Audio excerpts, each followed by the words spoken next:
Hey, everyone, and welcome to episode 173 of the Tick Bootcamp podcast. The title of today's interview is The Healing Architect, an interview with Max Janssens. My name is Richard Johannesson.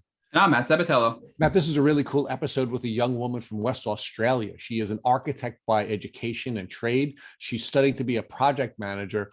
And unfortunately, she came to the US and she got sick from a tick disease or a series of tick diseases when she went home.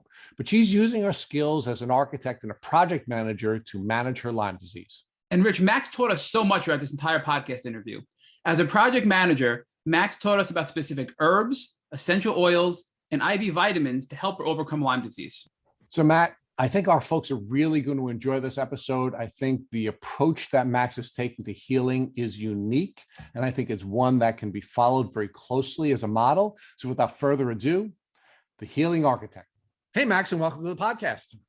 Hi, thank you so much for having me. It's really a blessing to be here.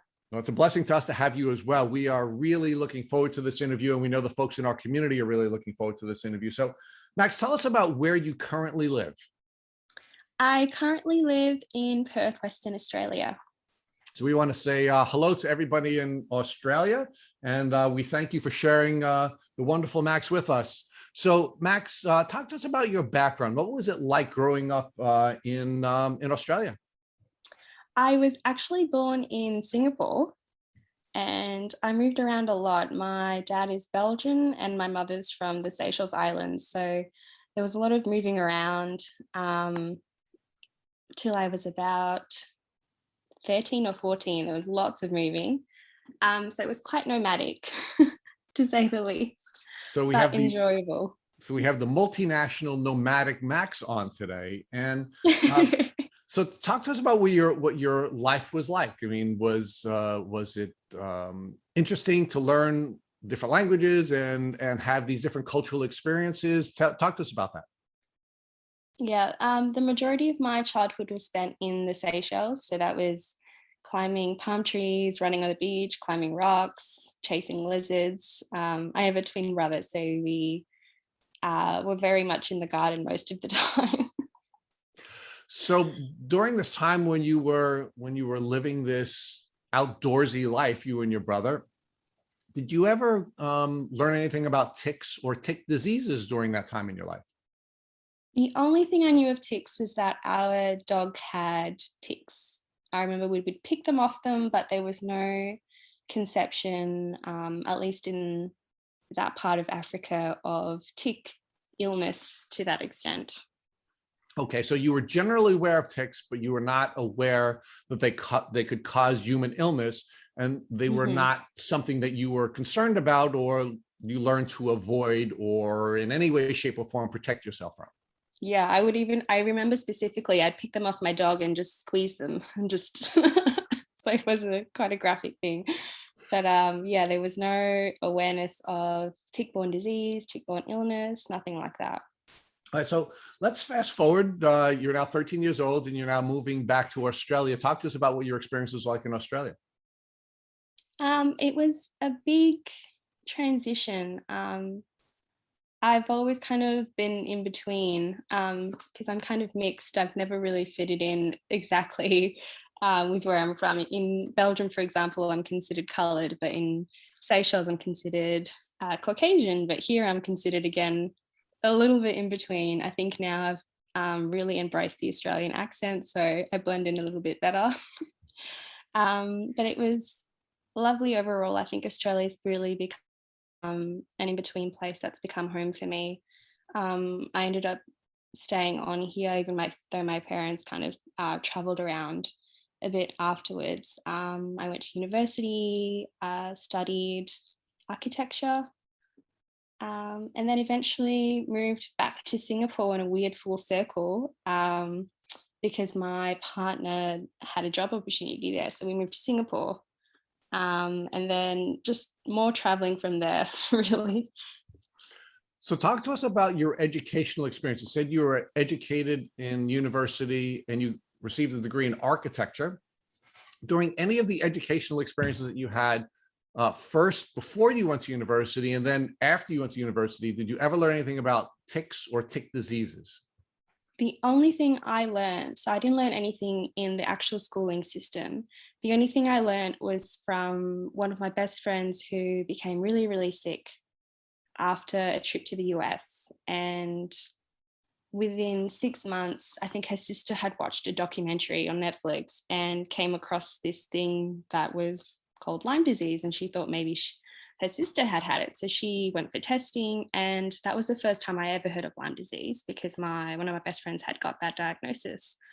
So it was on my radar. And actually, I remember vividly, any holiday afterwards from then on, I was doing tick checks, and I was saying to my partner, check behind my ears, check all my cracks, because I just want to make sure there's no ticks on me, that I don't, end up in that sort of situation, that life-changing situation that happened to my friend. So give us a context. How long ago was that you became aware of Lyme disease because of this friend's diagnosis, and you began to change your grooming habits to check for ticks? That would have been 3 to 4 years ago. Probably 3 years ago now, exactly. All right, so now let's talk about your Lyme experience and when you first began to show the symptoms of what you now know to be Lyme disease. Yeah, so I was living in Singapore at the time. I had just recently moved there, so it was in the first 6 months of that move. We went on holiday to the US. We started, where did we start? We started in Arizona, went through California, all the way to Oregon, and came back. It's one of the best holidays I've ever had of my life. I got back to Singapore, I returned back to work, and really quickly I started developing cold and flus every other week. And at the time I was working with children, and I thought, as beautiful as children are, they're incredibly dirty. So I'm just assuming back then, it's because there's germs and I'm not used to, this environment. It must just be because I'm picking up all these germs and I'm not, as protected as I should be normally. Within 5 months of that, I started to struggle. I was feeling frustrated as well, because I was going to the doctors, I think every other week at that point, and they were just putting me on cold and flu medications, putting me on supplements. And I remember one time the doctor said to me, "Oh, you must not be taking your medication because you're not getting any better." So I was really starting to feel frustrated. And by that point, I had high blood pressure. It was consistently over 160, which I had never had before in my life. I was unbalanced, nauseous, fatigued, dizzy, and my ears were constantly ringing. It's like as if I had cups over my ears and I couldn't barely hear what anyone was saying to me. And I had a constant low-grade fever. I was waking up every 2 hours every night, drenched in sweat. And I remember going back to Perth just for a weekend. I went back for 2 days just to see my old doctor, because I thought, she's seen me for some years now. Maybe she has some idea what's going on, or at least we have that relationship. And she looked at me, and I remember she looked very worried. I had full-blown acne all over my face, and she said to me, "I'm not sure what's going on with you, but I want you to go back, when you go back, see another doctor." She says, "I'm going to put you on doxycycline for your skin for 1 month." And I said, okay. So I started the doxy. I flew back to Singapore. I was back at work. I was expecting to feel better, because that's usually what happens when you go on antibiotics. You start to feel better quickly. I felt 10 times worse. The nausea was worse. Everything was worse. I had intense brain fog. I had no idea I was herxing. And I think it got to the point where I had done the 1 month of doxycycline. I stopped that. I remember sitting in this satay strip in Singapore, and I remember feeling an ounce of relief from the nausea, and that lasted for about 2 days. And then again, it just hit straight afterwards. After that, and then that's when I really started to feel like there was something a little bit more going on. A month after that, that was 6 months then after my trip to the US, it significantly worsened. I could hardly walk. It went from still being quite active and managing my fatigue to bone crushing fatigue where people would be staring at me on the street because I'd have to sit down. I would even sit down on the ground. I think, when you're fatigued in that state, you just do crazy things that even you looking back, you wonder why you did it, but you just have to. I was struggling to read and speak fluently, which is really difficult with my job at the time because I was teaching. It's funny, I actually used to fake an American accent to try and get past the stuttering that I was having during story time when I was reading the books. How'd that work for you? It worked quite well within its respect. But yeah, the brain fog increased. Where I worked, it was one stop away from where I lived on the train line, and it would take me hours to get off just the one stop because I would keep missing it. And I messaged my friend who has Lyme disease, and I said to her, I can't get off my stop. Like I don't know how to get off. I was starting to almost just be overwhelmed with it. And I said, it's a stop I take twice a day. I don't know how I'm not getting off. I literally went around in circles. So Max, let's focus on that for a minute, because I find that to be really fascinating. How long was the distance between where you got on the train and where you got off the train? Meaning, how long should it have taken had you not had the challenges that Lyme disease created for you to get? It should have taken me 5 minutes. And it was taking you an hour to get off the train. It took me, I think at one day it took me 2 hours to get off. So give us some more detail about what was happening. So you'd be on the train, the train would arrive to the stop, and why couldn't you process, or was it a processing issue getting off the train? Talk to us about that.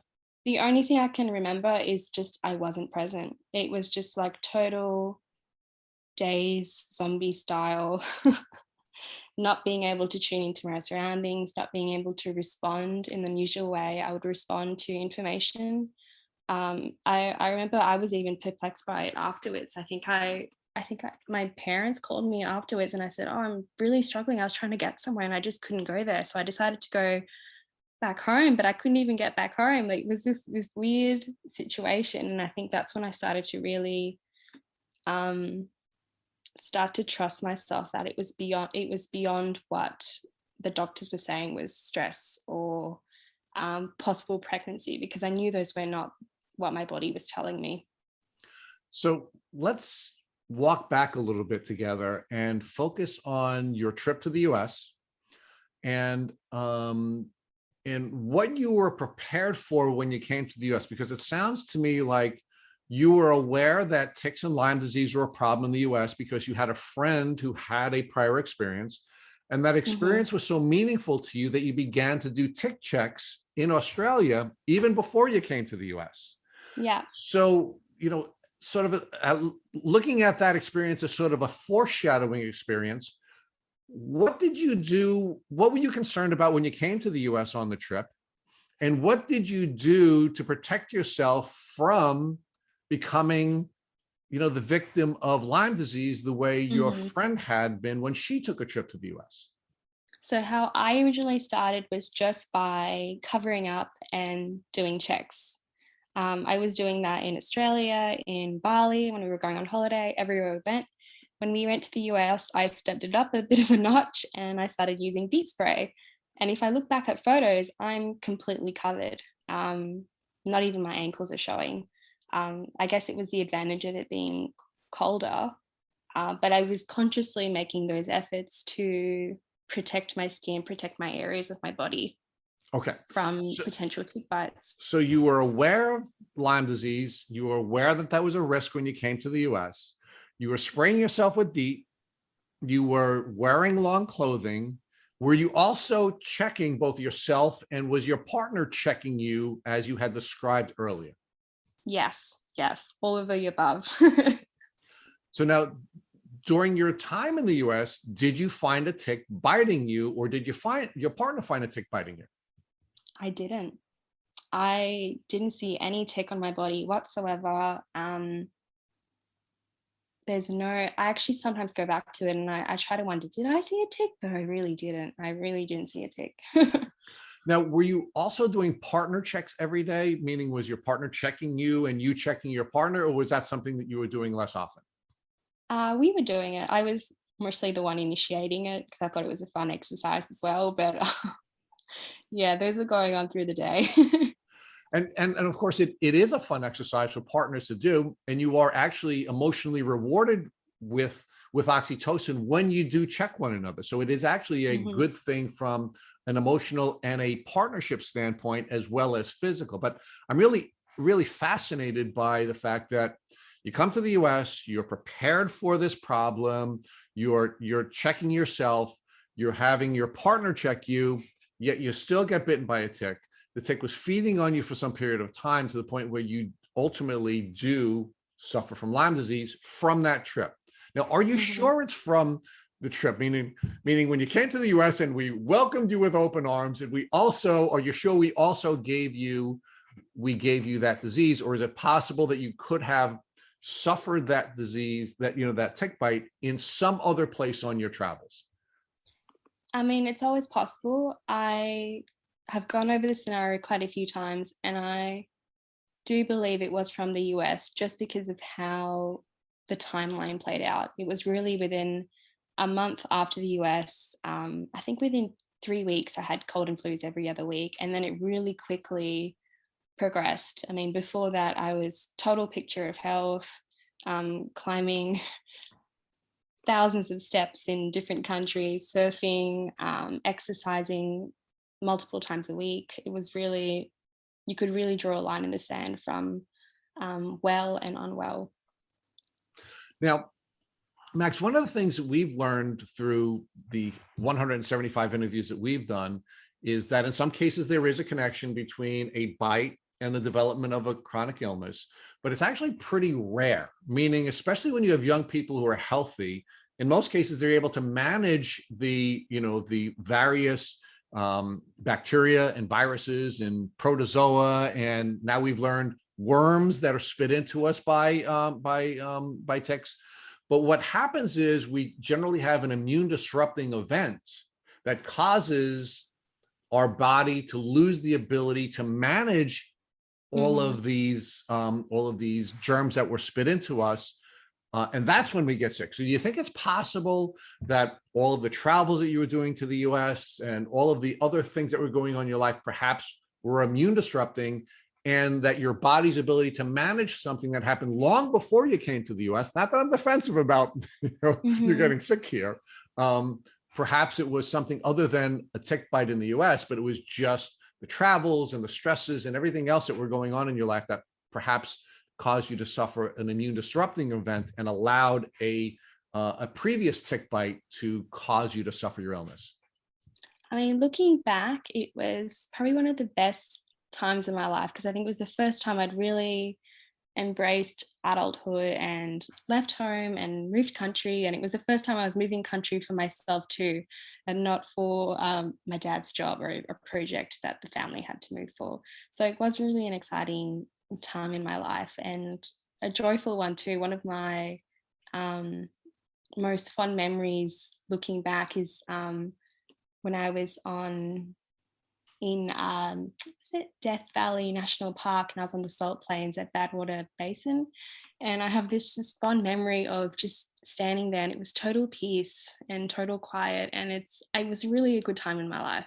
So I'm open to the idea that it could have been a previous tick bite. I think with this stuff you learn that nothing is ever really what it seems also, so it could be. So Max, you shared with us that you had these developing symptoms. Talk to us about how these developing symptoms were now affecting your life. You gave us one example where you sort of had this depersonalization event where you were sort of outside of your body and you couldn't even get off the train. What other effects were these developing symptoms having on your life, meaning on your studies, on your work, on your relationships, both social and romantic relationships? How is this all affecting you? Socially, it was quite a big one because you start to, with my journey, even though in retrospect the symptoms came on quite suddenly, it was also, in a sense, while I was living it, it was happening quite gradually. It wasn't something where I could immediately pinpoint, oh, I'm super sick now. It was quite gradual when it was happening. So socially, it was a big one. In Singapore, there's a great nightlife. So it was, we'd go out every night after work, or, you know, even it's just a nice casual night out, it would be me feeling like, no, I just want to go home, because I had to negotiate with myself, can I actually make it home if I do that extra stop, or if I, you know, if I work a little bit longer, am I actually going to be able to get home? Because the fatigue at that point was getting so bad. It was not uncommon for me at that point for my partner to physically sometimes pick me up and carry me. And looking back, I think people must have thought I was just, I don't know what they would have thought. It was broad daylight. They would have thought, what is this girl? What's going on with this girl? You know, it would literally be like piggyback carried. And even at those points, sometimes I couldn't even hold him with my arms, even just hold myself up. So it was really bone crushing fatigue.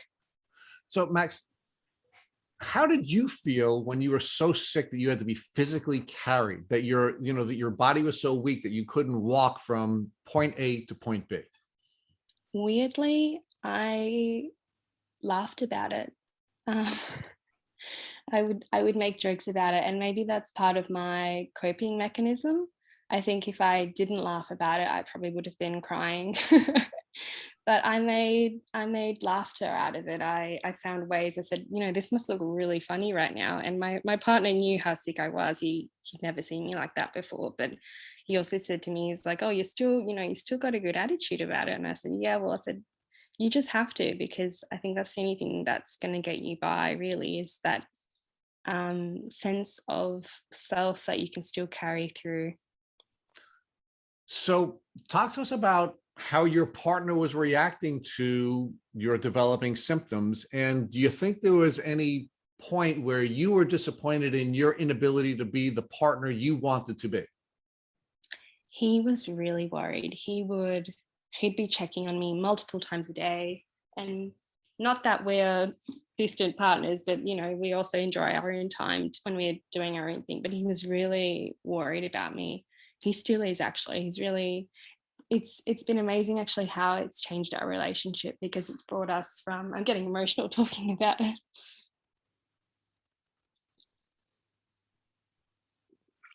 It's a beautiful thing. Yeah. It's a beautiful thing when someone can see you beyond from, you know, you being sick or you having illness, where, you know, other people would be, I guess, expecting more from you, expecting you to show up or look in a certain way or act in a certain way. It's beautiful to have someone not expect that and just see you beyond all of that. So while we all wipe our eyes from the tears that you're causing us all to, talk to us about how this was affecting your parents. How were they reacting to your developing symptoms? It was very hard for them because they were in Australia. So they would call, and then, you know, I would say, oh, I couldn't go to work today because I couldn't stand up to get out of the apartment. So they were really worried.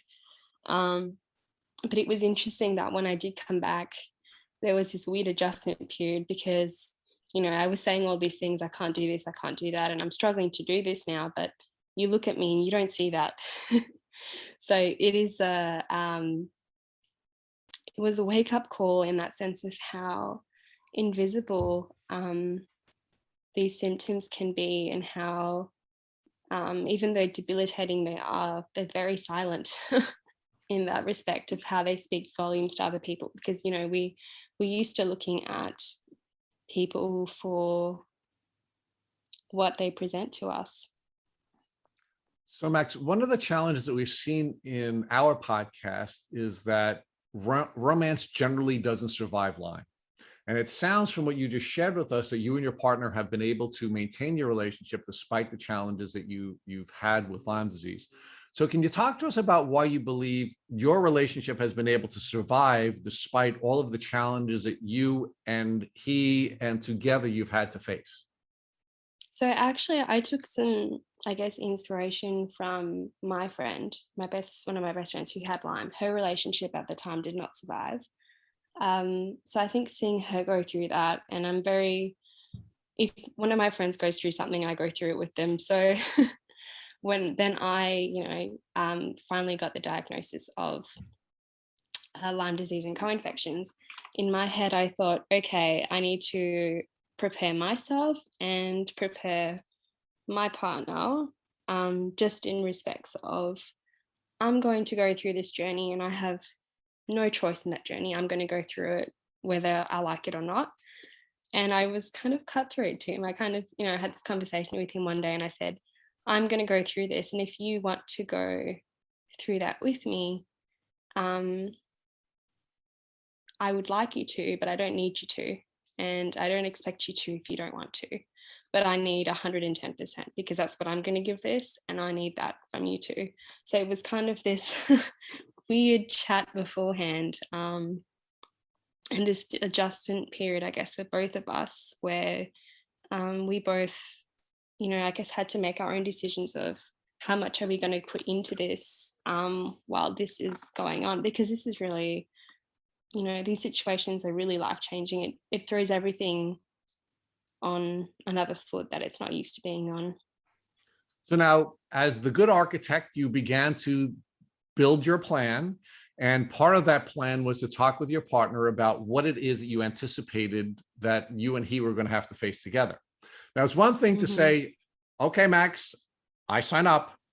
It's another thing to go through the journey together and deal with all the challenges that you and he were required to face. So talk to us about how, even though he was kind enough to say, I sign up, I'll go on the journey with you. What other things were you and he able to do together so that he was able to stay on the journey with you and you were able to stay on the journey with him? For me, it was really about total transparency. And I think before that, I'd always kind of been one of those girls that was like, oh no, a little mystery is nice, it keeps the romance alive, whatever. But there's no mystery in this anymore. I really had to become an open book. I related to just pure glass, because I think it's already hard enough in yourself to sometimes validate what's going on, because a lot of the time, you're experiencing something and you're not sure if it's sometimes even real, because it's just so out of this world. You're like, is this even possible that this is happening? And that's an adjustment period in the beginning. So I had to just really be transparent and say, this is how I'm feeling today. And then he would say, is there anything I can do? And often it would just be something small, like, oh, a glass of water or anything. But a lot of the time it was just having someone there to even just ask the question. So you used the tool of radical self-advocacy, where you were just advocating for yourself and you were just sharing what was going on and you were letting him know how you were feeling and what your needs were. And how was he responding to that? Meaning, what was he doing that allowed him to have his needs met so that he could continue on this journey in a healthy way? He was doing the same. So he would say, this is how I'm feeling too, and I'm feeling this and I'm feeling this. And it was really just, I think, a matter of communication and just acceptance, because how I saw it is that we both chose each other in this journey. Even I see it as a journey that we had before. This is just, I guess, another chapter. But we both chose that. So it's just a matter of acceptance and not feeling like there's necessarily something you have to do about it. I feel like there can be a lot of feelings going on and not necessarily an immediate response or an immediate fix or something you can relate to it. But I feel like just having that transparency and being able to honor and thank that person for listening is really, really beautiful. Were there any times on the journey where you either got frustrated with him or he got frustrated with you? And how did you deal with those frustrations if there were any? I think there's been lots of little ones. I think for the most part, we've been pretty good. There's just been little ones. And usually it's just come down to not communicating fully, or forgetting that the person doesn't know what's actually going on in the reality of the other. So I guess it's just, I think with trust in general, trust of any relationship or harmony in any relationship. It always goes back to disharmony and then disharmony again and then harmony. Not that it's an up and down cycle, but that's, I guess, the cycle that builds it stronger than it was before. So I want to talk to you a little bit more about your mindset in this relationship. So it sounds to me that you made your peace with the reality that although you were in a healthy relationship with a good partner, he was never going to be able to truly appreciate what you were feeling because he has not been in your shoes. And you were at peace with that, and you understood that that was something that you had to make your peace with. Yeah, yeah. And I said to him as well, I said, I'm not going to know what it's like in your shoes of having someone that I love, you know, be so sick, and I'm not going to know how that's going to feel because I'm going to want to fix that and I can't. So it's I guess a thing of, you know, constantly in a sense switching shoes and then switching back forward again. So again, keeping your architect's hat on, are there any other pieces to this that you constructed that allowed this relationship to succeed that we can pass on to other folks who are going through this portion of their journey? The first thing that comes to mind is I guess trying not to bring on a sense of judgment, because I feel, and I use judgment loosely because I can't really think of a better word for it, but we tend to, you know, dictate whether some actions are right or wrong, or if something should be done or shouldn't be done. And a lot of it just comes down to personal choice, because what I might feel that I need or want from someone might not be what another person might need or want. So it really comes down to, I think for me, recognizing that relationships in themselves are going to naturally trigger us in ways as life progresses. But it's really what we do with that trigger. And you can grow from it if, I guess, that's where those roads lie to, or it can cause a real breakdown. And I think either way, there's growth in that as well. There's lessons that you learn of, that's what I need for myself, that's what I want for myself.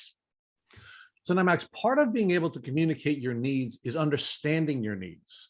Do you have any recommendations about what you were able to do so that you were in tune with what your needs were, so that you could properly communicate them to your partner and to your parents and other people in your life? Because it's hard to advocate for yourself if you don't understand what your needs are.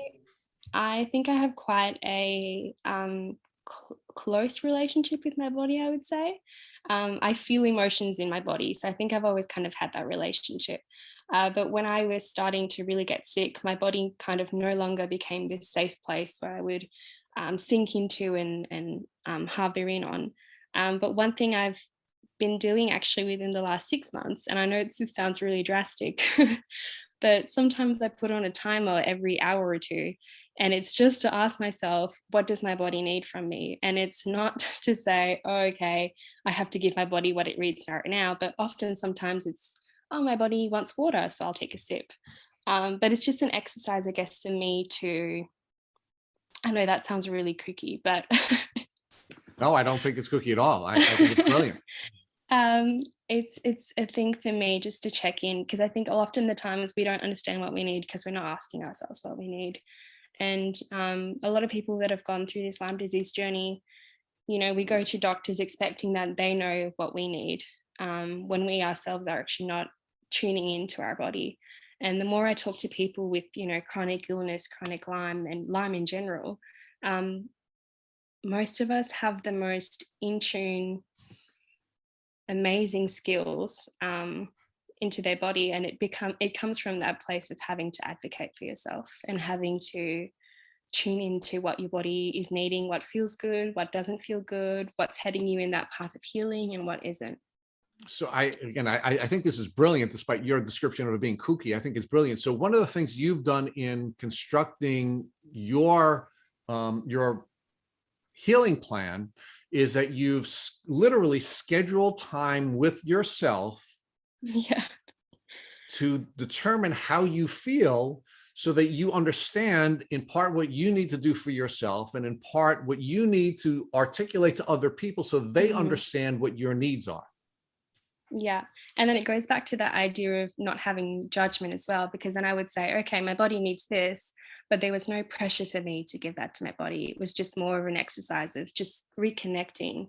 Because I feel like when you have sickness and, debilitating symptoms, pain in general, there's this disconnect between all your your mind and your body and your social side and your everything just gets really disconnected because you really just go into this sort of survival mode, and things don't feel the same. So it was, I guess for me, it was a way to kind of try and repair those those existing roads that are there, but they're a bit rocky at the moment. So it was kind of let's go over it again. Max, that is brilliant. I have to tell you, that's brilliant. And as much as I'd love to spend more time with this, I want to move forward on your journey, and I want to give Matt an opportunity to talk with you because he will get really mad with me if I don't ultimately give him a chance to. That's right, Rich. Explore some of this. So Max, let's talk about your journey from Singapore back to Australia, because your symptoms are developing. The doctors in Singapore are not really helping you to treat your symptoms. So talk to us about how your symptoms developed to the point where you were no longer able to stay in Singapore and you had to come home to Australia. Yeah. It got to the point where I was struggling to even just get up and our apartment was a shoebox. Like we could have cleaned that thing in 2 minutes. It was tiny. And it was the point when I knew I was really struggling. And my bosses at work pulled me aside and they said, Max, you don't look well. We can tell you're struggling. And back then, I think I knew that there was something seriously going on. And I had this just intuitive sense, I guess, that I wasn't going to be able to work for a while. And I was trying to work for as long as I could because I knew I might not be able to go back. And I guess part of that was holding on to that period of my life that, was my great adventure of finally branching out by myself, moving away. And I was really holding on to that. But when I physically just couldn't even really get to work anymore, that was the real turning point. And it actually was a real blessing in disguise, the timing, because it was just before COVID-19 really started happening. So it was really a good thing I came back when I did. But I have this vivid memory of looking online on how to book a wheelchair at the airport because I was traveling back by myself before my partner. And I remember just looking online, I was like, how is this happening? Because 6 months ago, I would never have even dreamed of that. So talk to us about the emotional impact of now having to give up your independence, this newly developed independence where you're now venturing out on your own, you're getting your first job, you're living independently with a partner, and now you have to accept that you're not capable of doing that, and you now have to go home and live with your parents. Talk to us about how that caused you to feel emotionally. I was very sad. I knew part of me that it just had to be done because it was just getting to the point physically.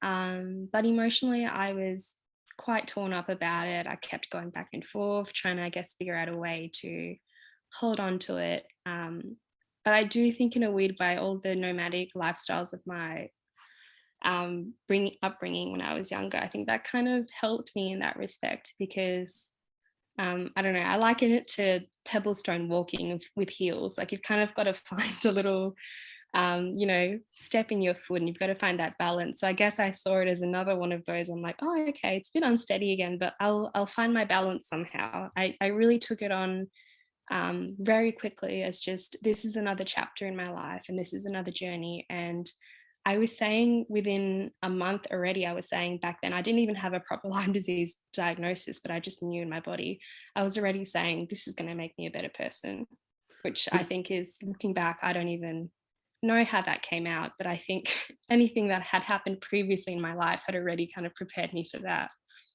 So Max, it's my understanding that you were able to find a Lyme literate doctor pretty quickly when you arrived back to Australia. So talk to us about your flight back to Australia and then the events that developed from when you had arrived back to Australia to your first visit with a Lyme literate doctor. Yeah. So I arrived back in Australia at around 2 a.m. and my appointment with my Lyme literate doctor was for about 11 a.m. So I really literally got off the plane, came back to my parents' house. They picked me up from the airport. I took a shower, had a nap, and then I was off to see this doctor. I had booked him. Actually, my friend had booked him in for me. My friend who had Lyme disease, she booked him in for me. So she is really a godsend in how I even found him, because he's one of the only doctors in the whole of Australia in general who really openly treats Lyme disease and co-infections. So I'm so blessed. I'm so blessed for that. Well, talk to us about the communication you had with the friend who had Lyme disease, because we know that she had her Lyme disease journey before you had yours. She had come to the US before you did. She had gotten sick before you did. You changed your behavior, but still got sick. When did you reconnect with her about your Lyme disease journey while you were in Singapore? I have a vivid memory of walking home from the doctor, and the doctor was only less than a 3-minute walk from my apartment in Singapore. And I was chatting to her on WhatsApp, and I said to her, I can't walk home. Like, I don't think I can make it. I think I have to call my partner to come help me. And she wrote back, you have Lyme. And I remember looking at it, and I just was I guess I think part of me already knew, because I knew that type of fatigue was not normal. My body was really just shutting down. But hearing that from a person who has Lyme is pretty big. And how long after you had that interaction with her where she helped you to self-diagnose with Lyme disease did you come back to Australia? So that was in August. Oh, that was in July. I came home November. So even after she said that, she kind of went back and forth a bit. She's like, oh, maybe you don't though, maybe you do, maybe you don't. And then I started really advocating for getting tested. I went to the doctors there and I said, can you run a Lyme disease test for me? And they said, oh, we don't do that here. We can do it through the US, but I think it was $1,000 or something. And I said, oh, and your insurance doesn't cover it. So I thought, okay, how can I get away around this? So I started testing for co-infections. And this was just after the month of doxycycline, after I came back in August. And those were coming back highly positive. So that's when I kind of knew there was something going on, and it was most likely Lyme. So within that, it was really just, I guess, those milestones of figuring out, okay, yes, I'm not going crazy. There is something going on. And then coming back in November. So let's talk about that internal struggle that you were going through at that time. You were told by a friend that she believed you had Lyme disease. You started to test yourself and you started to discover that there were co-infections. You were getting sicker and sicker, depersonalization to the point where you couldn't get off of a 3-minute train ride for over an hour. Yet you stay in Singapore and you don't get more extensive treatment. What was the conflict that was going on in your mind between the young woman who wanted to retain her independence and continue to live this independent life, and this young woman who is getting sicker and sicker, knowing that she probably had Lyme disease? The conflict was, maybe I'm not sick. Maybe the doctors here are right. Maybe it is just stress. Maybe I am pregnant. Maybe it's all these things but Lyme disease. Maybe I'm being over dramatic. And I don't know if it's kind of this, I guess it gets a bit political in the idea of, being a woman in a doctor's office. But we got to the point where my partner said to me, I don't think, he said to me, he was actually the one who's probably advocating more for me between us one-on-one than I was, in a sense, advocating for myself, because I think I was just fighting internally with maybe it is not that, maybe it is that, maybe I'm being over dramatic. And when it got to the point where these tests were coming back positive, I even struggled for a while after that, because I thought maybe it's not that, maybe it is, it was this back and forth. And I do have to attribute that as well. And it's something I learned afterwards, because I started studying the infections that came back positive. So one of the first ones that came back positive was mycoplasma pneumonia. So I bought a book on that and I started reading about that. And then I started learning about life cycles. And that's one thing I think every person in this should do is study, if you can mentally take it in, study what might be going on in your body, because it gives you a better understanding of your symptoms. For example, like Bartonella has a life cycle of basically, I think it's 12 to 16 hours or something like that. Whereas Lyme has a life cycle of 2 to 4 weeks. So that's why your symptoms might come up 1 week and then not be there the next week and then come up again 3 weeks later.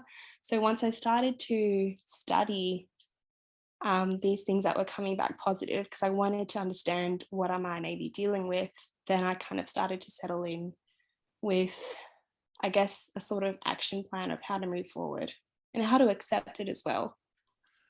So let's talk about the different ways your cognitive process of concluding that you had Lyme disease was being undermined during this window on your journey, right?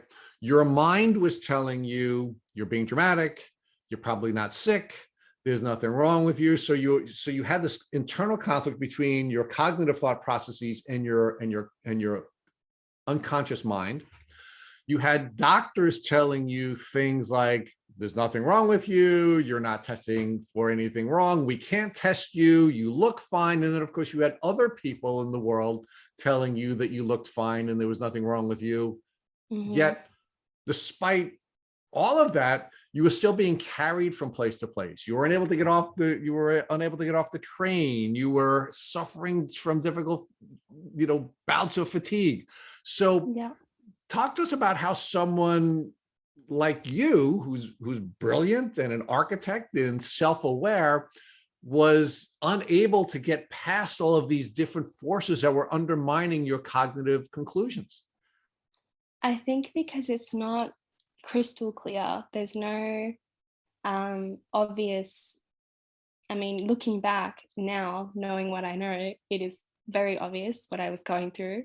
But when I was in it, I couldn't see it as crystal clear. I couldn't see it as a line in the sand, because I think as it happened, it was, you get one symptom at this point and then it goes away. Then and it migrates, 2 weeks right? later, another one comes in. And one of the actual things that really started for me to really settle in was I started having these weird nerve sensations, and that developed into what is chronic nerve pain. And even now, if I go to some doctors, I'm sure they would say, oh, there's actually nothing wrong with you. But I can't deny that I have chronic nerve pain and I've never had that before in my life. So it was when those things started to settle in and weren't so fleeting in that response, that I guess it started to be less muddled. You're now so sick, you have to go home to Australia. You arrive home on the plane. You have your doctor's appointment set up for you in advance with the Lyme literate doctor. Now talk to us about what that experience was like and what the doctor said to you during your first visit. So before I went to see him, he had me answer this massive questionnaire, and I actually answered the questionnaire twice in 2 colors. So I did it one for a good day and one for a bad day. And he said to me, he had like this audio kind of microphone that he was speaking notes into. And I remember he was saying things that I didn't really know at the time. He was saying like Babesia, and I was thinking, oh, what's that? So I was making mental notes to go and to study it afterwards. But he quickly had me do testing in Germany with Armin Labs and some testing that could be done in Australia. So after all that testing came back and there were many, many positives, that was kind of how we could start formulating a proper treatment plan. Almost immediately, though, he had me do testing as well for allergies, because I'd developed actually by that point new allergies that I'd never had before. I had one case where I had 2 anaphylactic allergic reactions, and I've never had allergies in my life before. So at that point, I think that's when there's something not right going on. So Max, when you say allergies, did they worsen to the point where you were diagnosed with mast cell activation syndrome? Yes. So I walk around with an EpiPen now. Where is it? It's not on me now, but it is around here. But yeah, it was mast cell activation syndrome, and then high response markers to things like coffee. And I never even drank coffee before I got sick, but I was suddenly allergic to coffee. So all these types of, I had this huge list, like lettuce. Who's allergic to lettuce? I don't know anyone. So did your Lyme litter doctor tell you that as you start to heal and treat the underlying conditions, that these allergies will get better? Yes, in theory they should. For me, I've got a lot of inflammation in my body, and I do think it's in part due to how many co-infections there are. So I guess it's just the body's way of trying to heal. So it's just basically kind of managing it now. But I do fully believe that one day I'll be fully back to my rock star self and eating lettuce and drinking coffee or whatever it is. Who would have thought an allergy to lettuce, right? So talk to us more about all these tests that you had done through Armin Labs in Germany and also local tests there in Australia. Mhm. What came back positive? So obviously probably Lyme disease came back positive. We knew you had a couple of co-infections, but give us the laundry list of infections that came back positive. Okay, the list is, one second. This is the brain fog testing in. Okay, so I came back with Mycoplasma pneumonia, Chlamydia pneumonia, Coxsackie A, Coxsackie B, Varicella-Zoster-virus, Yersinia, Lyme is on there, Bartonella, Babesia, and Epstein-Barr virus. So we really, in the States, messed you up bad with that tick bite you got that you didn't find, unfortunately. So as Americans, we have to apologize for that. So, I mean, it could have also been from somewhere else, so we don't know. but thank God you have the only Lyme litter doctor in Perth that you were able to find. And Yes, now he needs to be cloned. So talk to us more about what this Lyme litter doctor did. So once you had all these test results, what was the response like? Okay, you need treatment immediately. Was it sort of all right, let's figure out a plan and a slow and steady course of action? What was your treatment plan after that? So the first treatment plan, I guess, was preparing. He did a gut test, which basically just tested all the levels in my gut, and he looked at that and he said, "This is bang on with anyone with chronic tick-borne illness." He said, "Your levels are crazy." So I said, "Okay, what can we do about it?" So I guess the foundation of it was a gut healing protocol for the first 6 months. And I remember him telling me it could be done in 3 months, depending on when you got infected, but maybe 6. So we'll just touch base in 3 months. So we started on that. And it was basically the way he explained it to me, which I went on to do further research, obviously, on it, the person I am, was that the immune system is just the foundation of all healing. So if your gut isn't on board, then nothing's going to be on board. So we did that for 6 months.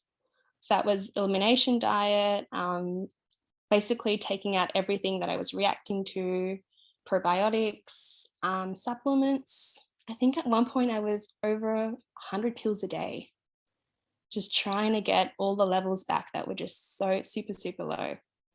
So the idea was to strengthen your body as a whole with this gut healing protocol, this herbal protocol, et cetera, for 6 months. And then after that, I'm assuming you went on to more of a kill protocol to kill the various bacteria, viruses, Yes. protozoa, Yes. etc.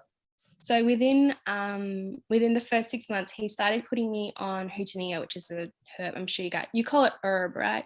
Yes. Herb. What do you guys call it? Herbs. I'm sorry, you probably cringe when you hear that. No. But no, then it started kind of getting into the antimicrobials. We had to bounce around a few antibiotics at first. I think he didn't want to put me on a heavy antibiotic protocol at first, thinking that maybe I could just bounce back quickly. So, because I had already done a month of Doxy, we tried a Roxy. It was called Roxy. That didn't really do anything. And then we started just introducing other protocols. My body started responding quite quickly to the Bartonella protocol, which he put me on. I'm still currently on that. I've actually seen some progress in that now. Currently, I've got Bartonella and Babesia rash all over my body, which I think is fascinating because that's over a year after, supposedly starting this treatment before I was bitten. So I think it's really fascinating how this all comes about. So Max, I'm sorry to interrupt, but many people reach out to us regularly asking us to describe these types of rashes because they're not sure if they're having rashes associated with these illnesses. So can you describe the rashes you have and how you know which rashes are associated with which tick-borne illness? So I got confused at first. I thought all the rashes I was having was Bartonella simply because I was on a Bartonella protocol. The Bartonella rash for me looks like red stretch marks. And I have gained a little bit of weight, not being as mobile, but it definitely is not stretch marks. They come and go. The Babesia rash for me looks like red dots. And it's quite amazing. I wish I could send you photos right now. I'll send them to you later so you can see. When I take my so I've got essential oils as part of my Bartonella protocol, my skin will break out in red, hot, burning rashes on my body. And for me, that's screaming Bartonella. That will go quickly, but then afterwards, sometimes in that place, I'll get these red little, like almost freckle dots on my skin. And I've realized that that's actually Babesia. So it sounds like, Max, that the antibiotics were not as effective because you were on them earlier on, and the essential oils and possibly the herbal protocols were having the most success for you during this time.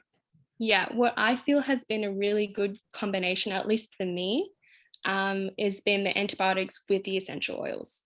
Once I started introducing the essential oils, I feel like it really started getting to the core of these infections way better than any antibiotic could ever get to, really.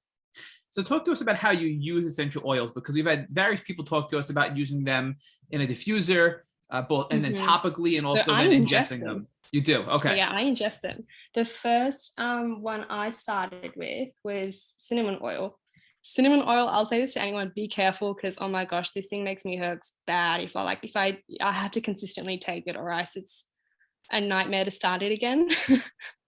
But that's when I really knew that I was hitting something on the head, when I really started getting those reactions. So the way I take cinnamon oil is, of course, organic cinnamon oil. I've sourced it within Australia. So the way I used to take it before was I would put it in 20 milligrams of coconut or extra virgin oil, and I would just drink it mid-meal. But I really struggled with that, and it's just not very nice tasting for me. So you would mix I do it now. You would mix the oil with the cinnamon, the coconut oil with the cinnamon oil, and you would just drink it essentially. And then I would drink it. Okay. But it's a hot oil, so it's really hard. I find it's not a nice oil to drink. So what I do now is I put it in veggie caps. I just drop it in. I've become very expert at it. And I just ingest that as I eat food. I think I take 5 drops in the morning and 5 drops at night. But I seriously, if I took like the beginning of it, I took 1 drop, I was herxing so badly. So really go slow with it just in case. It's amazing. So Max, the cinnamon oil, is that just specifically for one Babesia or Bartonella or Lyme, or is that a multi-purpose essential oil? I see both Babesia and Bartonella rash come out from it. I'll send you the photos after of what comes out for me. It happens all in my joints as well, which is really interesting. My joints in my lymphatic system. So I always imagine that's why they're hiding and they're just being blasted. But yeah, I'll show you. It's really cool. If you're comfortable, we'd like to share those photos and link them to this podcast in the show notes. So people listening can look in the show notes and open up that link to view these photos to see exactly what you're talking about. Especially if they think they may be having similar rashes associated to Babesia and Bartonella as well. Yeah. So now you also mentioned the herbal protocol. So the antibiotics and the essential oils together, that combination really is to help you start to herx and start to feel better after the herxing. But you did also mention the herbs. Were there any herbs that you found to be particularly useful or helpful in your healing journey? I think the biggest point for me I'd make for that is what hasn't been useful. And I think it must be so different for everyone. I was taking, for example, one of them I was taking was ashwagandha, and my pain levels were through the roof when I was taking that. So I did more research on that, and then I realized, oh, it's a nightshade, so it's high in histamines. And of course, because I have all this mast cell activation and all this inflammation going on, it was making that worse. So Wow, I'm sorry, I'm just going to yeah. repeat that. So ashwagandha is a nightshade, which we know generates high inflammation, like the nightshade vegetables that we hear about so often in the Lyme community. Yes. So if somebody's very sensitive to inflammation and nightshade vegetables, they should be cautious of ashwagandha, and it may actually make their pain worse, because I personally take ashwagandha and it helps me significantly just with sleep and in general. So I think it's an important With me, point. it'd bring my pain to a 10. Like I would not be able to sleep at night. That, and also I've had to kind of play around with Japanese knotweed, and I looked into that, and it's also a nightshade. So I think it's I do this weird test with herbs. I'm saying herbs now. Herbs. No, say herbs. Say it the way you want. Say your natural way. Don't change your language for us. I actually test it and I see how my body reacts to it. I know this also sounds a bit kooky, but sometimes I'm just finding that my body's craving a certain type of herb. Sometimes I wake up and I'm like, my body's craving heartleaf, it's craving heart hootenea, and then I'll take it and it's almost like my body it's horrible tasting, but it's like my body has a sense of relief as soon as it's taken it. So I feel like a lot of it, if you can, is just tap into what your body's feeling good on and what it's not feeling good on. So two follow-up questions on that one. The first part you said is that you actually test the herbs on you to see if they're going to have a positive effect. So how do you do that? Are you just putting some herbs on your tongue, on your skin? Like how do you test these herbs? I drink it. Yeah, I just take a swig. So I have to admit, I told Rich this yesterday, and I'm going to shamefully admit this again on the podcast live here, that I actually took an herbal protocol, and it was in a capsule, which would have been far better to take, but I twisted it open and put half the capsule on my tongue. And of course, I had a horrible, horrible aftertaste and bitter taste on my tongue for probably several hours. So I think that's probably cautionary. For certain herbs, it may have that sort of aftertaste. But really bad, yeah. But I have to admit that the effects of the herbs actually were very positive. So now, of course, I'm not going to put them on my tongue. I'm just going to take them in the capsules as they come in the right way I should be doing them. So I think your testing method, though, is very good for somebody who is or is concerned about either allergies or sensitivities or personalized reactions to various herbs, to sort of spot test it by just taking a little bit of the herb and swigging it with water to see if they have a reaction. And if not, then maybe increase the volume or the dosage of that herb to see if they have a positive effect. Is that sort of what you're suggesting? Yes. And another tip, if you are struggling with taste, is some people mix it with pomegranate juice. I'm a bit of a weird person. I just drink it. But some people that I've heard of really like the pomegranate juice as well. So. And you don't have a nasty aftertaste for hours after doing that? I'm maybe just a bit nasty myself. I'm from an island, so we're used to eating like fish heads and stuff like that. So maybe it's just me, but I feel like it's doing something more if it tastes bad, you know? Yeah, I hear that. So the other follow-up question to this is, how do you know, and this is probably a hard question to answer, but you basically said, like, I'll wake up in the morning and know I need this herb. How have you trained your body to learn which herbs you need based on your symptoms and just your general feelings of waking up in the morning? Mm-hmm. For me, it's been, I guess it's a sense of mindfulness. I use that in big quotation marks, because I know that can be really hard. For me, the mindfulness as a whole has been hard since I got sick, because the idea of mindfulness is really that your body is a safe place that you can embrace. And if you're not feeling well, or if there's, I guess, some dis-ease in your body, that's not going to be a nice place that you want to tap into. But I guess just little ways. For me, it's tension in the shoulders. I know that sounds, I guess it's probably different for everyone, but it's tension in the shoulders. In the chest, I'll feel just some sort of relief, and it's just like really subtle cues. I think as people, we are very physical creatures. You know, we've learned how to verbally communicate, but most of what our I guess elementary communication styles are all physical. So I guess it's tuning into those really small changes in your body. So even the jaw, just Yes, tightness in the jaw. this is You know, really that might powerful. loosen it. And I'm sorry, Max, but it sounds like you're thinking that you're sort of an alien and alone with this. But I can tell you, I know exactly what you mean when you say your shoulders are tense, your chest is tense, your jaw's clenched. So you're recognizing Even the various, fist, you know? yes, your fist, right? So you're Yeah. recognizing these various things that are going on physically with you, and then you're knowing which herbs will help them based on past experiences, right? And this is very good information to help people that are listening. So if you could just give us a couple of examples.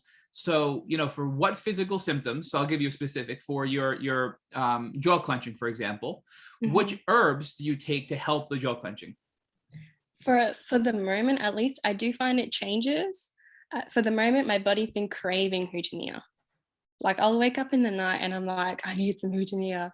So I'm just gravitating towards that because I feel like in a weird way, you know, our body's giving us all these signals. And if we're denying it sometimes and saying, oh, maybe it doesn't need that. I mean, our bodies are working so hard to heal and to, you know, get us through the day sometimes, or even just minute by minute. And I feel like if we aren't even rewarding those little bits of requests or desire, how disheartening would that be for our body? You know, it's almost like we want to give it what, you know, it's asking for. So if we can. It is really super common for people with chronic Lyme to hold tension because we are sick, we are stressed, and it's very difficult to try to let that tension go. So if we are having tension in our shoulders, in our necks, in our jaws, in our wrists, etc., the herb you just described, can you spell it for our listeners so they can potentially research it and look into that as an option for themselves? Okay, I might be butchering the spelling. HOUTTYNIA. I think it's also called heartleaf. It is an antimicrobial. Okay. Oh, I see. Yep. If you just Google heartleaf, there's a lot of stuff out on the internet here for heartleaf. Okay, perfect. So if people are interested, really bad, so you're gonna love that one. But so maybe they should keep that in a capsule so they don't have to taste that on their mouth, right? They take the shortcut. It is really powerful. I've heard of some people that, because in Australia we tend to take it as tinctures, as liquid. I've heard of some people that take one drop in a full glass of water and can barely get that glass of water down when they first take it. So it is really powerful. But it does help you significantly with your symptoms. So although it's very nasty tasting, the benefit for your symptoms far outweighs the nastiness of the taste. And there's a lot of correlation that I've seen so far, and I'm testing this out now with heartleaf and cedar acuta. There's correlations for it for Babesia, for Bartonella. So I'm going to see if it's a good combo. So this is an antimicrobial, and just for everybody listening, it's HRUTTYNIA, and then heartleaf, HEARTLEAF. Now, what was the other herb you mentioned? I'm sorry, can you say that one again? Acuta. SIDA, and then it's like a space ACUTA. And these two herbs complement each other very well, you're saying, for Babesia and... especially from what I've seen for Babesia and Bartonella. And it looks like, as you mentioned, this comes in a tincture form as well, in addition to a powder form. And if you look at where cedar acuta grows, it grows in the middle of nowhere where there's like no water. I mean, if that herb had to embody what people go through with Lyme disease, it's got it covered. It's amazing where it grows. So it's very symbolic as well, it looks like. So very symbolic. So in addition to the herbs, in addition to the antibiotics, and in addition to the essential oils, I'm sorry, are there any other essential oils aside from cinnamon oil that you find have helped you significantly in your journey that you can recommend to others? Yes. So the other ones I would highly recommend that I've seen progress with for me is, you're going to cringe again at the pronunciation, oregano. I think let's call it oregano. Oregano. We call it oregano. It's okay. Oregano, clove, and thyme. So I take it in a capsule, actually, from a brand called Metagenics, and it's called Bactrex. That thing is amazing. It's honestly changed my life. I see myself taking that for life, honestly. We've heard of Metagenics. So talk to us. It's oregano, clove, and what was the other one? It's oregano, clove, and thyme. And there's another one in there. It's a funny, another one I can't pronounce. I won't try, but I feel like this is one of the products that I'll be on for the rest of my life. Just to, even when I'm better, I'll just keep on it just to keep myself there. So talk to us about why. So you mentioned the other two herbs are beneficial from an antimicrobial standpoint. So they're killing the Babesia and the Bartonella, and they're also having a positive impact on symptom relief. What is the oregano, clove, and thyme doing for you that's making you say you want to be on it for life? Similar effects to just the antimicrobial nature, but it's got an amazing effect on the gut as well. I've been on a heavy antibiotic protocol, and I've gone and tested my gut and all my levels. And this is from another doctor, and he said to me, to be honest, if I was looking at your test results, I can't tell that you're on all this medication that you say you're on. And he's like, the only thing I can pinpoint it on is all these kind of not run-of-the-mill products like the cinnamon or the Bactrex. And I feel it in my system as well. If I don't take it, I know I can sense a difference in my body. So before I go on to the next question, I just want to make sure I didn't miss any. Are there any other herbs or essential oils that have been game changers for you that you can recommend to our listeners? Those would be the main ones so far. Well, you've definitely given us a whole bunch, so thank you for that. That was just a ton of great information. And I also noticed that you talked about IV infusions and infrared saunas. So were those just sort of minor treatment or therapies, or were those really important in your healing journey as well? The IVs have really helped my fatigue. I had to be careful because I've got a mild G6PD deficiency, so I have to be careful with vitamin C. But for fatigue wise, I notice a big difference every time I get high dose magnesium, high dose zinc, and then I get all the B12 shots, all the B vitamins. I really notice a difference in my fatigue. It's a lot better and more manageable after I get those infusions. So these are all vitamin infusions, right? Yeah, I do Herx a little bit, but I believe that's from the vitamin C. Okay. And I just want for everybody listening, they did, and I'm sure just like myself, the G6PD deficiency, which we've never talked about on this podcast ever before in 175 episodes, we're going to get to in a second. But so in addition to the IV infusions, the infrared sauna probably helps you, I'm assuming, with detox and just sort of cleansing the toxins out of your body and feeling a little bit better afterwards. Is that an accurate assessment? Yeah, that's correct. My dad's actually amazing. I've got an infrared sauna outside of my room. So my dad, because he saw me going to, in Australia, I don't know what the prices are in America, but they're quite expensive. My dad sourced one from China and it came, I think, for under $1,500. And that bad boy just sits out there and it's the best present I've ever had. Now, have you ever had any adverse effects from it? Because some people that have heat intolerances, et cetera, tell us that they just are very slow in the sauna. Otherwise, they have really bad herxes and really bad reactions to it. What was your experience with the sauna the first time you went in? I was straight in there at 60 degrees Celsius and I was loving it. I think because a lot of my symptoms are pain-based, I think it is a good distraction for me and it generally is soothing. I do notice that I'm having more issues with nausea, that I do struggle to stay in the infrared sauna. So I just do what I can tolerate when I can, because I feel like even just a little bit is helping in some way for detoxing. So it all comes back to really listening to your body. When you start to feel like this is not having a good impact, you get out and on a daily basis, you're constantly listening to your body and you're having those sort of self-assessment meetings with yourself every day to see what your body needs, which is really powerful. It's not crazy at all. I think it's something everybody should do, including myself. So the final thing I want to ask before we get on to that deficiency is you also mentioned CBD oil. So what role did that play in your healing journey? That came in when I started having seizures. I started having seizures as part of a Herx reaction to antibiotics. And also when I started the essential oils, I started herxing with that and seizures came into play then. So the CBD was kind of just to try and calm down my neuro symptoms. They have to some degree, I wouldn't say fully, and they've helped to some degree for my nerve pain as well. With the nerve pain, I do notice it's very based on my inflammation levels. So when the inflammation levels are higher, the nerve pain's a lot higher. I learned that the hard way because I ran out of my some medications a few weeks ago and I was like, oh, okay, this is good to know. But the CBD oils helped with that. It hasn't taken it away completely, but I do feel like it is a good player in the team that I have. So Max, you just hit on something very powerful. I think that you said when you are herxing, which means you're really having an excess die-off and your body's having this sort of cytokine storm of inflammation, that actually triggers your seizures. So I think that's an important lesson for our listeners, that if they are treating too aggressively and they're having too much die-off and too much herxing, that can lead to a overwhelming system-wide inflammation, which leads to, I think, as you described, the nerve pain, which can lead to seizures. Is that what you experienced in your personal journey? Yeah, so I stopped having seizures for a while, and then I think last month I had 2 days where I had probably over 12 seizures.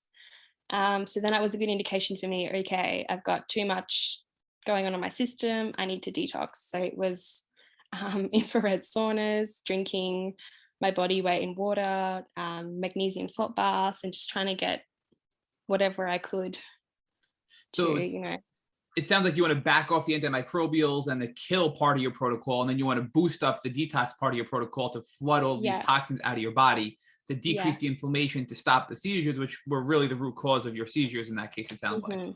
Yeah, and it's a fine balance too, because for me, if I back off too much on the antimicrobials, when I introduce them again, I herx even more, because I think there's still quite a high pathogen load for some of those infections. So it's a balance of, I guess, like a manual car driving, a little bit of clutch, a bit of acceleration. So talk to us about seizures in general, because I had seizures in my Lyme journey as well. And thank God I haven't had them in many, many years. But I had seizures of all different types when I was really sick. And from other podcast guests, we've seen that some people have had severe grand mal seizures. Others have had minor seizures, but they were smaller seizures, but they had them much more frequently throughout the day. So I think seizures can present in many different ways, and it's hard to identify, what can be a seizure, what cannot be a seizure. I mean, paralysis and shaking of the legs is a minor seizure, right? But people sometimes just think that they're having, maybe other issues. So talk to us about the different types of seizures you have and how you know that they're maybe there are warning signs that they're coming on. Yeah, the only type of seizure I'll say that I've been fully aware of are simple partial seizures, and they always affect, so far, the right side of my body, which I find really interesting. So it'll be my right hand, my right foot, my right leg, my right arm. I generally will have a sense of, I guess it's what they call an aura. Something's going on, like something's not right. I feel weird. I kind of have a sense that I'm in a dream sometimes. And then usually this big surge of emotions at some point as well. But it's funny because at first I didn't quite know what they were, but it was, I guess, a process of looking at the patterns of what was going on and then putting it together and saying, okay, there is something going on here. Now, for you, is the right side of your body shaking or twitching? Are there visual shaking symptoms? And twitching, yeah. My both eyes as well will be affected, and I didn't understand why. And then I looked up parts of the brain, and apparently the eyes, if I'm not mistaken, they're controlled by a part on the left side of the brain, or lower side, which is also where the right side of the brain, right side of the body is connected to. So that made me feel less crazy.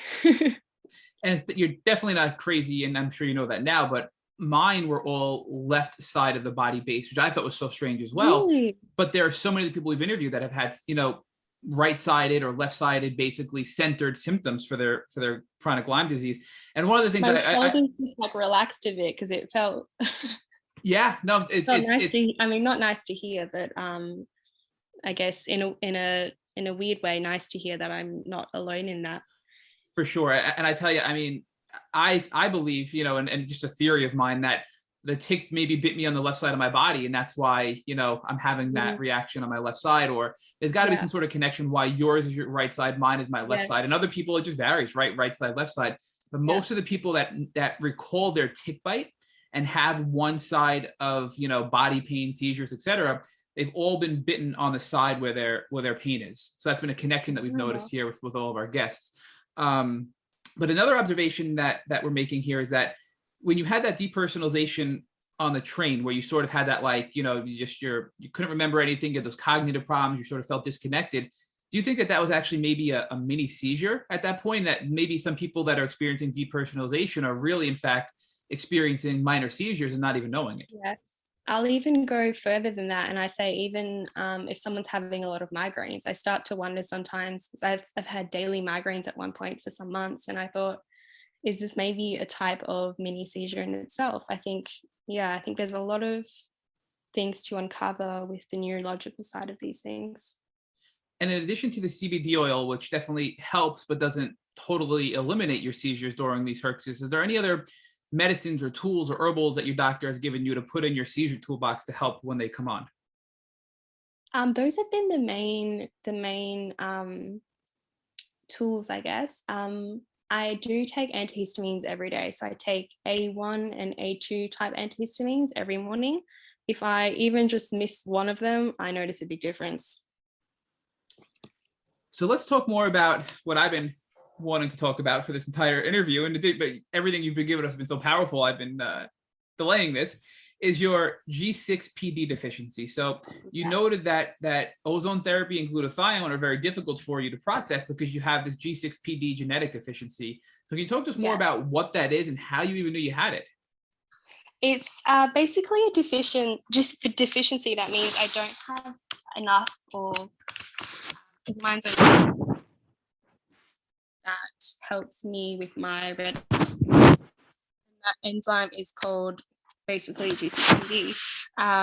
The only reason I know I have it is I've got a twin brother, and it runs predominantly in males with Chinese or African backgrounds. So my brother had been tested from birth in Singapore. He knew he had it. In males, it's really harsh. It affects diet, lifestyle, everything like that. They really have to manage it. But I was never tested because I was female, and it was just assumed I didn't have it. But one doctor I was seeing here decided to test me for it just in case. That was after I got sick. And it came back positive for a mild spectrum of it on the male scale. So that's been really helpful in knowing, because I don't want to obviously do things like ozone or glutathione if obviously my body can't break it down properly. And that relates to vitamin C as well, or things like methylene blue, which I don't know if you guys have heard of, but people are using that now for Bartonella. Yes. So Max, in the beginning, you were a little cut off. Do you mind repeating just the first part you said about just when you described what it was? Because there was a little bit of static in the background. I apologize. Sorry. It's basically a deficiency that means I don't have enough, because mine's only mild, of an enzyme called G6PD. And it basically just helps with red blood cells. Gotcha. Thank you. So it helps produce them, break them down, protect them as well. So now this has been a 2-year journey, I believe, since you got diagnosed. So the last 2 years that you've been treating, and you're still on treatment, correct? Yes. So I've been on treatment for just over a year, but I got bitten supposedly 2 years ago. Gotcha. So talk to us about some of the progress you've made. So from treating for the last year, give us an example of how bad you were. Highlight another really, really low moment in your health. And then give us an example of some progress you've made today and things you can do today that you weren't able to do a year ago.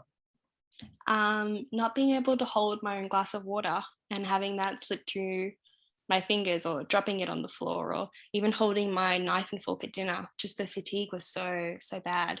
And I can do that now pretty consistently. That's a plus. So is there anything else you can do today? Are you able to maybe get outside a little bit, go for gentle walks, things like that you couldn't have done maybe a year ago? Yes, those are coming back. They're coming back slowly, but definitely are coming back. Lately, I'm just struggling with really high nausea, and I think that's just dire from the Bartonella babesia. But the fatigue has probably been the area where I've seen most progress in. And the speech, I'm not stuttering as much anymore, or, word recall. So that's pretty good. So you don't have to fake an American accent anymore to pretend like that's the cause of your speech problems. It might still come out because I did go to an American high school. So if it does, I'm not mocking you. It's just you've been awesome. So I just want to highlight though, because we have just this week alone, and it's very heartbreaking to hear. So for everybody who's listening, if anybody's out there who thinks they can't get better, you're bedbound, or you're very limited physically, emotionally, and you feel like there's no hope, that Max and everybody else we've interviewed are just perfect examples and inspirations that you can get better. You need to be patient. You need to keep fighting. Yeah. You need to keep treating, and you have to focus on the little wins, because Max, you've made some great progress. You're going to continue to make progress. And I know, and Rich knows, that you are going to enter remission, because you're going to keep fighting until you get there, and you're going to keep helping people in this community. So we want to thank you for that. And my final question before I hand this back over to Rich is, just give us a percentage. I mean, you've been on this interview, we've been talking for several hours, including the offline chat, but give us an assessment of how much you feel you've regained your health percentage-wise. This is always a hard question, and people say it's a trick question and they don't like answering it, but I'm curious to see what you're going to say to this question. Yeah, I guess I say it's a trick question because it's always a bit up and down. I would say overall 25 to maybe 30% on a good day physically. I would say emotionally, like in terms of psychological strength, it's 200 plus. I feel like I'm on another wavelength, and I could never have been on this wavelength that I am now on. That's a perfect transition to what we need to talk about now, which is your transition and your transformation. So talk to us about how this journey has been beautiful and what you've learned about yourself on this journey. I've learned so many things, just even in terms of my life goals. Before we were talking about my background was architecture, and I thought that's what I was going to do for my whole life. That's kind of gone out the window because I think my priorities have changed completely, and I've had to ask myself what I want in my life and what I need, and what can allow me to do those things. And that might not be architecture, and that's okay. I probably still always do it because I love it. But I guess it's opening myself up to life and what it will bring me. One of the amazing things I think about is that I'm not a stranger anymore to the things I've been experiencing. And I know this, it can be taken in a dark way, but I think there's a beauty to it that, you're not a stranger anymore to things like chronic nerve pain. You're not a stranger to debilitating fatigue, nausea, neurological issues, seizures, joint pain, brain swelling. You're not a stranger to the idea that you can't trust your body. And I know that sounds really heavy to think about, but there's a beauty to it because you can actually start relating to other people in ways that you never thought you could. And you start relating to yourself in ways that you never thought you could as well. Because I always thought I was, I guess in essence, a strong person, but now I really know. I think there's the only person that really can get you through this situation is yourself, and it's learning to love yourself, learning to speak differently to yourself, learning how to be kinder and make things easier for yourself. I think before I was someone who would put rocks in my backpack if I was working out because it would make me stronger. I've had to kind of relearn things in that sense of, okay, let's take the rocks out, let's take the backpack off, let's just skip the whole workout, and what can we do to make this easier for myself? What can I do to continue to heal? So we spoke a lot about your self-awareness and your sort of introduction to you. As a young person, you sort of had this very healthy, vibrant experience, and you just took all of that for granted. And now we have a young woman who very much understands who she is. You understand how you feel. You understand why you feel. You're able to set goals. Talk about how the suffering that you went through on this Lyme disease journey was the only way that you believe you could have learned all of this about yourself. That's a great question. I think when you go through this type of suffering, you encounter fears that you didn't have before. One of the biggest fears for me is living like this forever. Then, it sounds horrible to say, but I'm more afraid of living like this forever than I am dying from it. But there's also a strength in that of, okay, so I'm going to choose life. I'm going to choose healing. And, a lot of people say speak positive. And I kind of have I've had days where, if someone said think positively, I didn't like the word positive. So I had to kind of go back. And I think maybe it's something that some people have to do even before their foundations of, okay, how do we heal the gut? Sometimes you have to go all the way back and say, do I want to live? Do I want to choose life? Do I want to choose healing? And kind of make that pact with yourself and go back and, if you have to, just reconfirm that with yourself, because your body's working so hard for you and it's wanting to heal, and we have to align ourselves with that as well. So talk to us about how the new relationship that you have with yourself and the new understanding that you've developed with yourself has now allowed you to have better relationships with the other people in your life. I think it's a great eye opener that, firstly, no one really knows what's going on. Because even now, I can see someone and they would say to me, Max, I have no idea. I would have no idea that you're unwell right now, or that this is, that if you were to rate your pain on a scale of 1 to 10, that you're even rating it at this level. I think it's a great eye opener that we never really know what the other person is going through. Um, it's a great eye opener as well for surrounding yourself with people who make you feel good. I think that's one thing that's really important. Is it can be really easy to slip into negative or toxic, I call it vulture speak, vulture speak environments. Even sometimes that's the news. There's been periods of times where I can't even have the news playing because there's too much going on for me to even take in. So socially as well, that goes into that of um, bringing a side of yourself that can be open, but that can also protect yourself if you need to. So I kind of have this rule where if there's been one kind of negative thing, I replace it with 3 positive things. That can be in the Lyme community as well, because it can be really overwhelming for someone who's been newly diagnosed and they're looking at all this information and thinking, will I ever get better? How do I start into this? How do I start treatment? And it can be really scary and really toxic in that respect as well. So Max, it sounds to me like you, of course, like everyone else, had this instinct to protect yourself physically, but you had to learn how to protect your mind, and you had to learn how to protect your emotions, and you had to learn how to protect yourself socially, and that it was important for you to learn how to protect yourself in all of those ways in order to be healthy in whatever environment you found yourself in. Yeah, because when you enter this situation, there's things now that if someone said to me, I would never have, there's things that we take for granted. Like if someone says, I hope you feel better, or I hope you feel better soon. Those are little things that we've said our whole lives, but suddenly you say that to someone who's chronically ill, and they might not take that in a way that is comforting. They might take that as something that makes them feel isolated because they feel misunderstood. So it's all those little kind of nuances of being sensitive to yourself as well, of what do I need right now, and if that's not being provided for, that's okay, because you can actually give it to yourself on some level.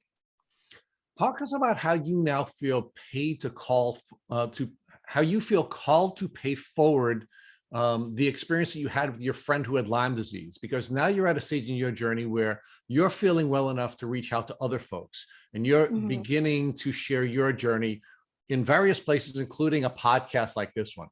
So talk about your outreach and why you feel called to now reach out to other folks, and also talk to us about how that is a part of your healing journey.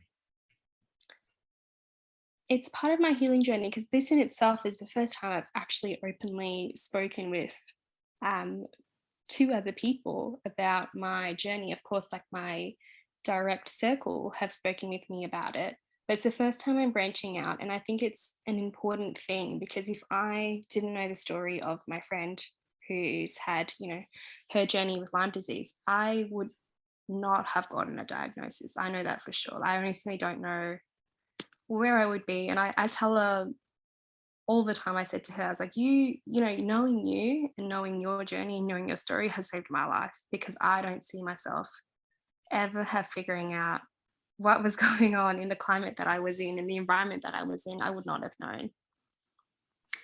So now let me ask you the last question we ask everyone on our podcast, and that is, if God forbid, after this podcast, your partner came walking into your room and he had a tick biting him on his arm, what do you recommend that he would do so that he wouldn't have to go through the suffering you've gone through on your Lyme disease journey?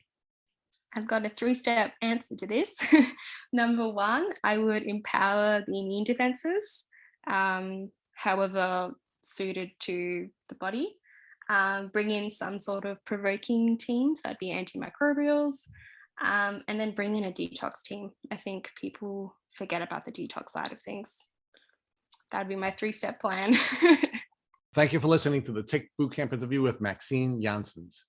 To our listeners, we have a call to action. First, if you'd like to learn more about Maxine, please visit our Instagram page at MaxiJans, MaxiJans. Second, if you enjoyed this episode of the Tick Bootcamp podcast, please share it with your friends by using the social media buttons you see at the bottom of the post. Third, Tick Bootcamp has created a Tick Bite blueprint that has been inspired by the information that has been shared with us by past podcast guests. We urge you to visit our website at www.tickbootcamp.com to view the blueprint. Please note we would appreciate any input or any improvements you would like to share with us. Fourth, don't forget to subscribe to this podcast on iTunes, Google Play Music, or Spotify to get the automatic episode updates of our Tick Bootcamp podcast. And finally, we thank you, our community, for your comments on our past podcast episodes. Please take a minute to leave us an honest review on iTunes, on Instagram, or on our website. We make it a point to read every single one of the reviews we get. Thank you for listening.